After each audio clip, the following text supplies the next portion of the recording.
Alright, what's up everybody? It's time for the global power rankings video. So I'm going to go through ESPN's power rankings, talk about their rankings a little bit, and then compare them to where I have teams. So I will be ranking them into tiers basically at the same time. Not as concerned with the order in the bottom tiers. It's more about being in that tier. But we'll hash it out throughout this. So first up, we have Dignitas. I'm fine with that. Dignitas is definitely one of the worst teams in the league, or in the world. CLG, same thing, definitely one of the worst teams in the world. And then let's just finish it off with... Not finish it off. Let's not finish it off. LNG. I think LNG is also pretty bad. But I would most likely pick the bad team from China over the bad team from North America. Dominus. That's a little closer. Dominus is pretty horrible. Hanwha Life, they're probably the best team down here. Solhewan Prince, not sure how you can have them above a lot of these teams. OMG, OMG is better than most of these teams. That's not OMG. That's not OMG. That's OMG. E-Star, it's got to be down here as well. Rogue Warriors, another bad team. I think OMG would beat them probably if it was today. If a match was soon. I think that's how that would work out. Billy Gaming. Let's consult the other list. Billy Gaming. So that should probably move. Billy Gaming against OMG. Probably Billy Gaming. This is very close though, so I feel good with that ranking. Just leave them close. When in doubt, leave it close. KT Rolster. I think KT Rolster is better than most of these teams. Not by a lot. I'd probably put them in the tier above.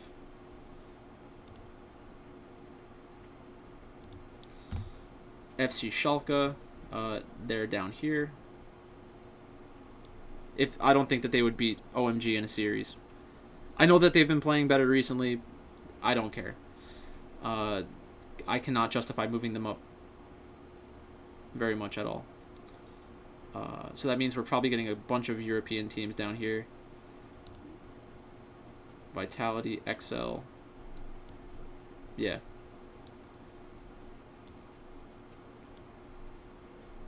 Immortals, I'm fine with Immortals being down here. I think Immortals is probably the best bad team in North America, so I'd put them up a little bit higher. 100 Thieves, I think in the world they need to be down here. So if it was 100 Thieves, I guess. We'll leave them up here for now. Sandbox Gaming. I think Sandbox Gaming below is in the bottom tier. I think they belong above Team Dynamics. Evil Geniuses. I'm still not ready to give up on Evil Geniuses, if I'm being completely honest. So we'll throw them in the C tier for now. Don't really have an issue with how they're ranked by ESPN. XL. Vici Gaming is certainly better than all these teams in the D tier. Misfits has got to be in the D tier. Fnatic is fine. EDG is probably the best out of all these teams so far. FlyQuest.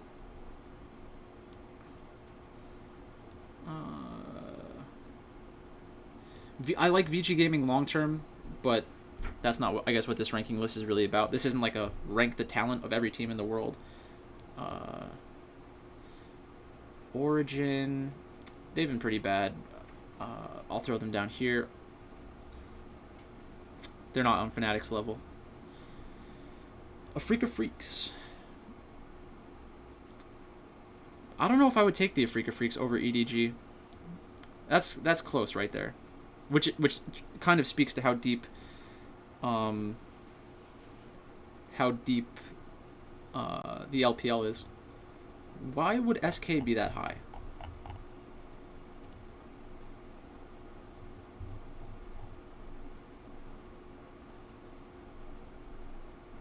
SK's 8 and 7. Doesn't really matter. They're in the LEC. Lost to Misfits, beat Rogue. So I mean, they probably rate beating Rogue very highly. I just can't do that.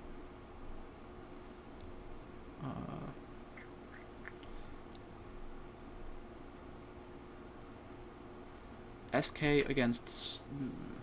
If SK played Misfits, I would pick Misfits. If they played in a series, I would still pick Misfits. We'll leave them here for their good performance, but they're not better than Fnatic. They're just not. 19, LGD.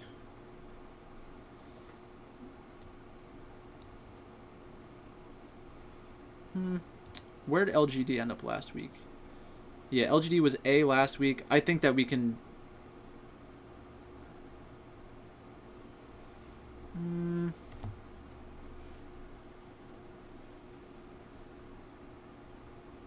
Yeah, the D tier's bigger this week.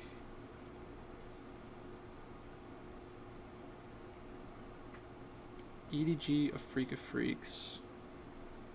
So I had EDG and the Freak of Freaks up a little bit more. So I think this is fine. LGD against a Freak of Freaks is tough. A Freak of Freaks. I think this is fine. Because this does fall in line with like keeping a Freak of Freaks above KT Rolster as well. So let's keep going. RNG is next up. RNG is looking good. They're a talented team. I can't justify putting them above EDG though. And probably not above a Freak of Freaks either. RNG probably belongs down here. They have some big matches coming up still, I think. Sunning. I have no reason to downgrade Sunning, so I'll just throw them back in the A tier.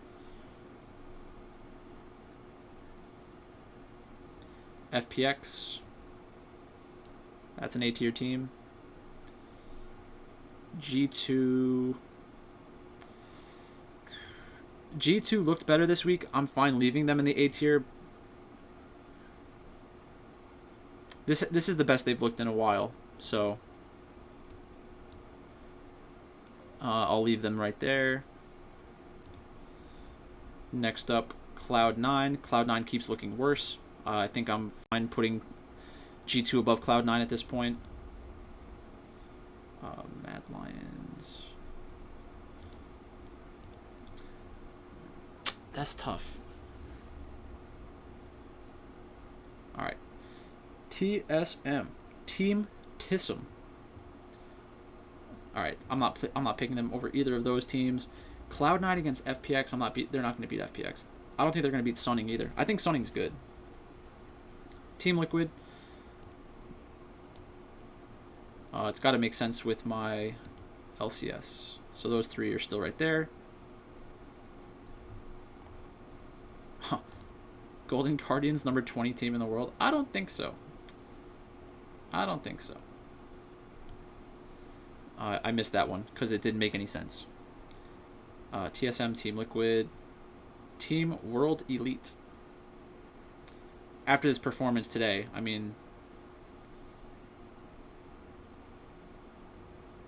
probably like that.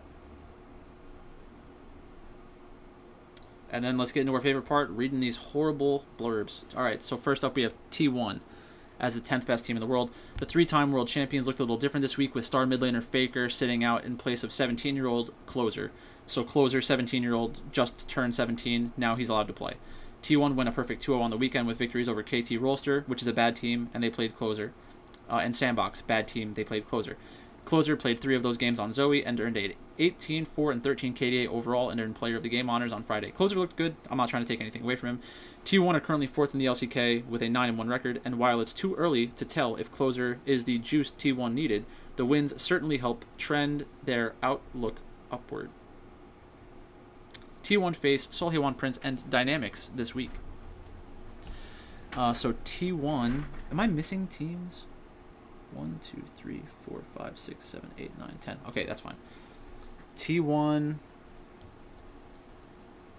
I still have them pretty high up there. Rogue and Mad Lions seem to be attached at the hip in standings and results. One team goes 1-1, the other goes 1-1. They just can't seem to separate from their tied for first standing in the LEC. That's of course a good problem to have, as pretty much the entire rest of the league battle for placement below them in what people call the LEC soup. Rogue looked in fine form after a victory over Fnatic on Friday, and held the kill lead against SK on Saturday until the end, but somehow found defeat from the clutches of victory, as SK took down the Nexus with only a 1.2k gold difference. Rogue and Mad Lions will finally create separation as they face on Friday of the Super Week. Rogue's other matchups are against Vitality and Origin. So I'm not going to put Rogue that high.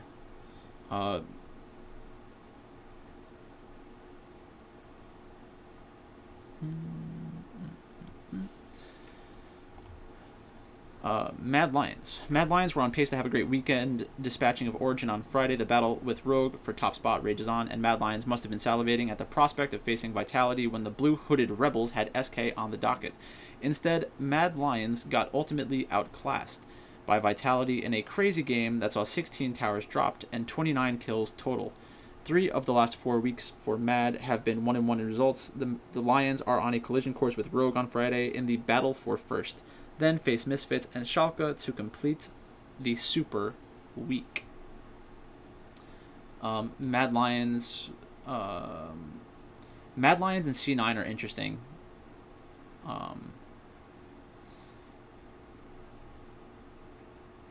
So Arome against Licorice is pretty close. Blabber against Shadow is pretty close.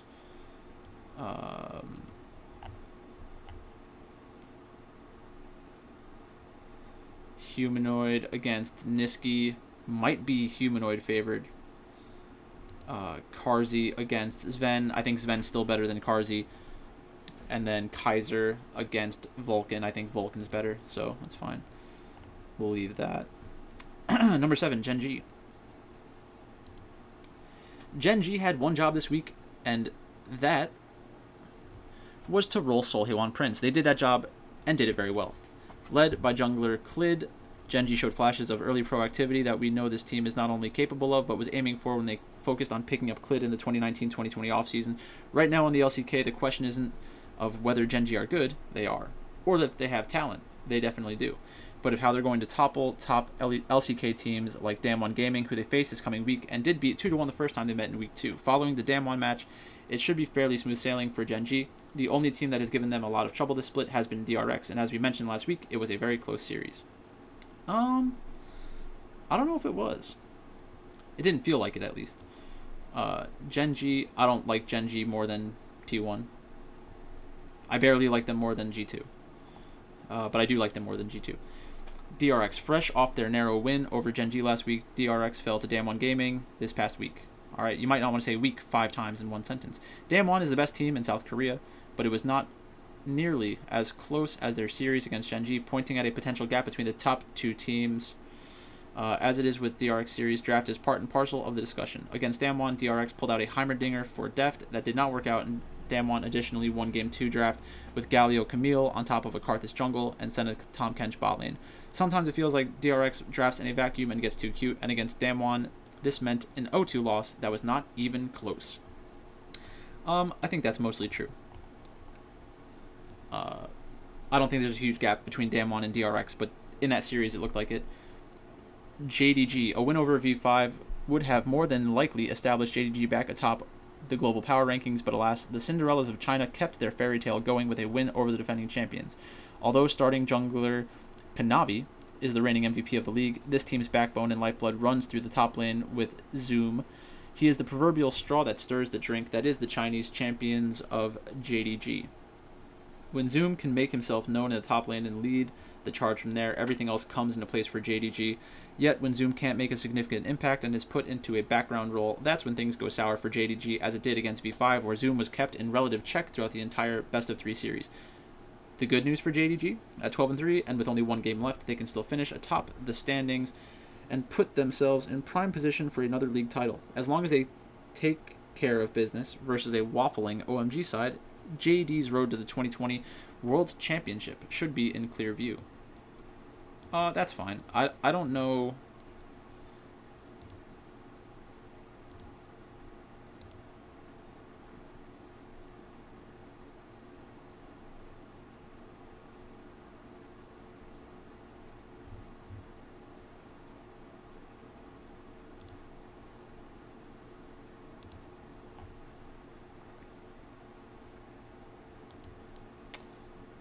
What was I looking at? DRX, JDG. JDG. I like DRX more than JDG. V5.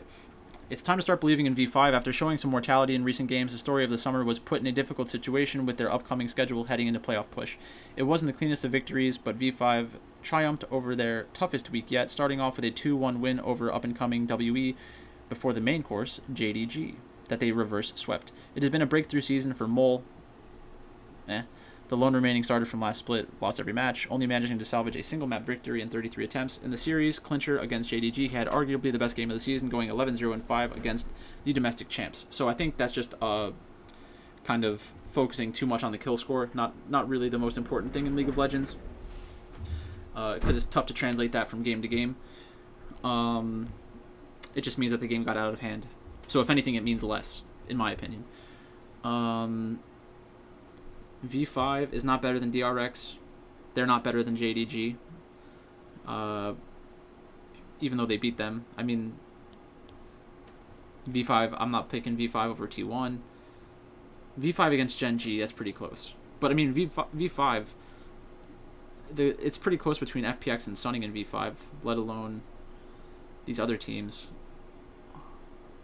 I'm taking them out of the top tier.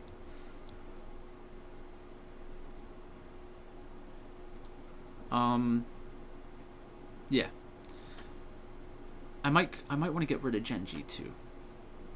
That's fine. There's more uncertainty surrounding this. Actually, no, screw it. Gen G, you're out of here.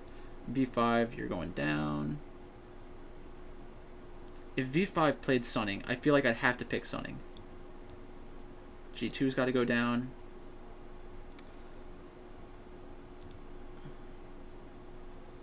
This is fine. Yeah, I'm fine with that. Top Esports. It's been a shaky 3 weeks for Top Esports, including their 1-2 loss to V5 in Week 7. Top Esports have gone 3-3 with losses to IG and RNG. Top lives and dies by Jackie Love, but the bot laner has looked inconsistent in recent series with the high highs and low lows that characterized his first season with IG. More importantly, Top Esports have lost a lot of these games due to lack of objective control. Against RNG, their fate was sealed due to a lack of dragon control and misplayed Baron takes. RNG also looked to have stronger and more coordinated team fights and skirmishes against Top Esports. Top Esports have already qualified for a top spot in summer playoffs and have 40 points as spring finalists. They will be a contender in the regional gauntlet if they fail to win or qualify on championship points, but they have to shore up objective control and coordination if they want to be China's best. Top Esports is still the top team in the world, I think, in my opinion. It's tough to change it based off of what we've seen recently. If anything, I guess Damwon Gaming could be right there as well, but I'm not sure. Are we witnessing one of the best seasons a player has had, ever, in any professional League of Legends competition? Showmaker, nearing the end of the split, has a KDA of 16.6 to lead all players in South Korea. He's third in kills, 8th in assists, and is third in the entire league with a damage per minute of 603. He's dominant inside of the laning phase and equally as scary roaming around the map or in an all-out team fight. With Nogri, they create a partnership reminiscent of the duo that has been the centerpiece of Invictus Gaming's success in the last 3 years. Like their Chinese older brothers at IG, Damwon is at its best when the speed of the game is accelerated and the map breaks down into a mechanical showdown where the faster, more skilled team overpowers the other. Damwon Gaming has found the swagger that made them the most feared team at 2019's World Championship before the event started with their success in scrimmages, and that all-out aggressive style is finally starting to transition from the practice room to the main stage.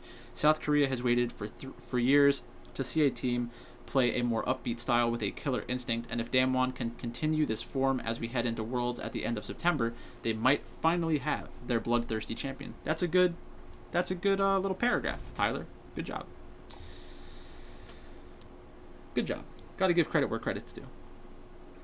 With both JDG and Top Esports falling to V5 and Royal Never Give Up, respectively, on Sunday, IG and their current 7-match win streak received the nod this week in the top position. They only played one series, a 2-0 win against OMG, but coupled with the win streak and faltering of their top-tier competitors, this is IG's time. It's not. I don't have to read any more of this. Damwon and Top Esports are still better than Invictus Gaming. I love Invictus Gaming. I like watching them play. If it was Top Esports against IG, I would root for IG. But Top Esports is, I think, better than them right now. They're in prime position for summer playoffs as well, having already qualified for at least a quarterfinal spot with only one more series to be played against VG Gaming. They should win that handily, although that's never a guarantee with IG. As with any LPL team that makes it to the first spot, the question must be asked, are Invictus Gaming the best team in the world? As with most LPL teams, especially IG, the answer is a resounding maybe. IG have been on a tear recently, led by the surprising strength from jungler Ning and a career resurgence from previously maligned support Baolan. Sure, they're still carried by their solo laners, but it's the Ning-Baolan combination that have helped propel the team to the top. So pretty good overall. I think that a lot of the rankings are really going closer to where I have them. Like, I don't agree with where they have a lot of the other teams, and like how the leagues cross over with one another, but within leagues they seem to be a little bit more accurate this week. And maybe I'm just feeling nicer today. So that is it for this video, about 21 minutes. We'll do the global power rankings video with Billy either today or tomorrow. But that's about it. So thanks for watching. Check me out Twitter, Twitch, YouTube, Patreon, Discord, etc. I'll talk to you later.